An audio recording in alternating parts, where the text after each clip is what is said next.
Hi everybody, Natasha Butler, James Cook University Marketing Lecturer here. Welcome to the second video in topic 1, where we're discussing the key concepts of marketing for our Marketing Matters first year marketing subject.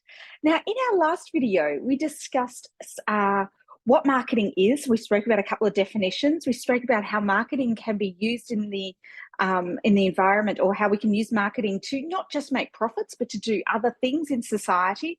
And we also spoke about the target audience as well. So, and how businesses segment the audience so that they can attract the right customer to their marketing or to their product. In this video, we're going to be talking about the marketing mix. So the marketing mix is the core pillars that make up marketing. If I put my glasses on, I can see so much better too. And this makes up product, price, place, promotion. And these are the original core principles of marketing. And then we've got the extended marketing mix, which incorporates people, process, physical environment, and also to partnerships, which just isn't quite included here in this on that screen. And together, collectively, they're known as the 8 Ps. Now, this is the foundation that all marketing is built on, and you're going to refer back to these principles, not just throughout this subject, but in all other marketing subjects you complete, and I'm sure too throughout your career. And we're now going to discuss these core marketing principles in a little bit more detail so you can get a better understanding of how marketing really does form everything that we do in business. So first, we're going to have a look at the product variable. And a product can be any one or a combination of a tangible good that you can actually touch and feel, such as a Coke bottle or something that you eat or drink. It could also be a service that is provided to us, such as a service for an accountant or a lawyer. A service could also include dog grooming or a haircut for ourselves. A good could also maybe be an idea, something that you've thought about, but you're wanting to do some marketing to get people invested in it. Or else it could be an experience, like going to a concert or going away to a theme park on a holiday. So all of these different elements could all be a product. Let's now look at the price variable. So the price variable relates to decisions and actions associated with establishing pricing objectives and policies that determine those product prices. So the price is the cost of the product for the customer, which I think that most of you already have that idea. You've had that experience yourself.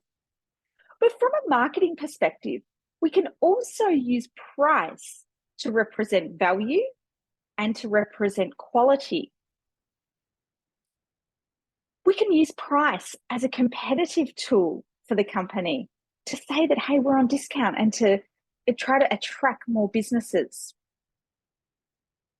So when it comes to the place variable, goods and services, of course, are no good to anybody unless the consumer actually has access to them. So distribution or the supply chain add values to goods and services by making them easily and more conveniently available to our consumers. And the place variable considers the making products available in the quantities desired at the right place at the right time. So when we're looking at the element of place, the place can be online, where people are purchasing or where they're looking for the product or consuming the product. It might be a physical store, and the physical store also takes into consideration the actual location of it. So is it in a shopping complex, or is it in a street front?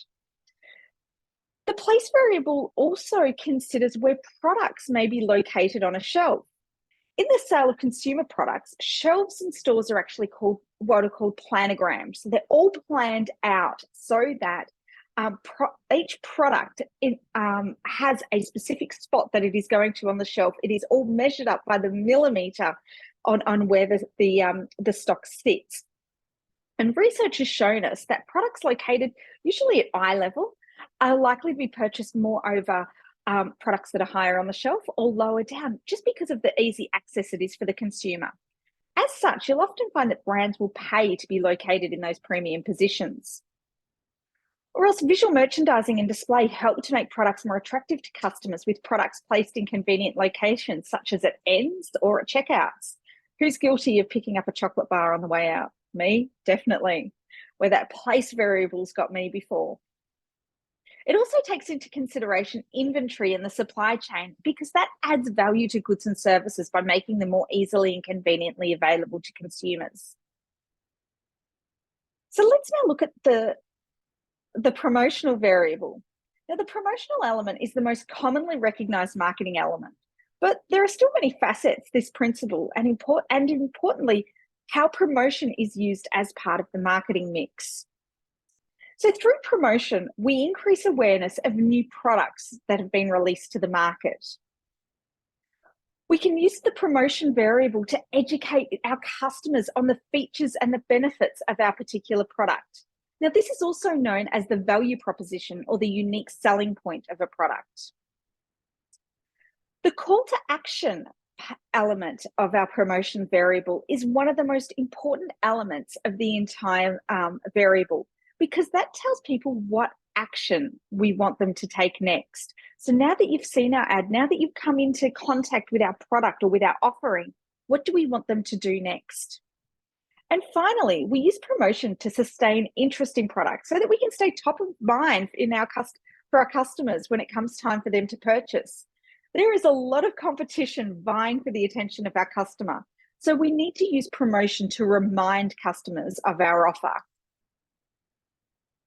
So when we consider the people variable in the marketing mix, this now looks at the human element of the product.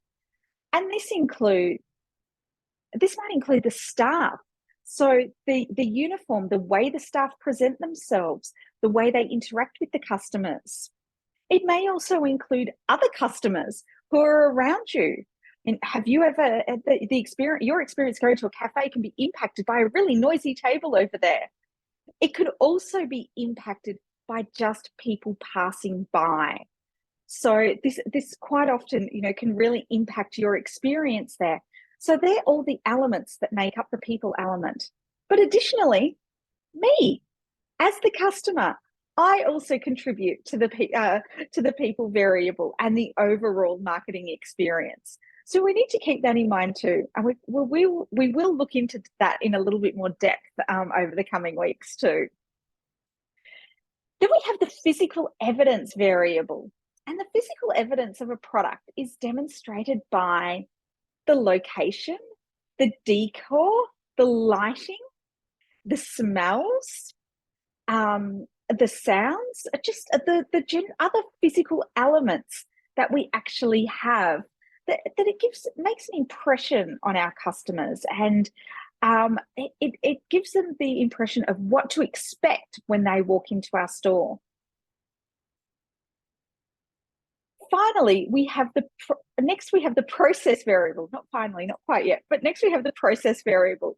So the process variable takes into consideration the steps or the processes that the customer takes on their way to complete their purchase. From the minute they pick up or our product gets on their awareness, all the way through to checkout, and they actually receive receipt of our offering, is the process variable. And finally, we have the partnership variable. And this variable of the marketing mix considers other businesses or brands that we do business with. So this could include suppliers who make up the supply chain. It might be ambassadors or sponsorships that we've entered into, or it might even be other complementary products that we pair our product with to help increase awareness and sales. So that is a very fast snapshot of the fundamentals of the marketing elements, or the 8 Ps. Now, we are definitely going to delve deeper into that, because these are the core elements of marketing. So this is definitely something where we're going to spend a lot more time over the coming weeks. Now, in our next session, in our next video, we were going to be discussing how marketing creates value.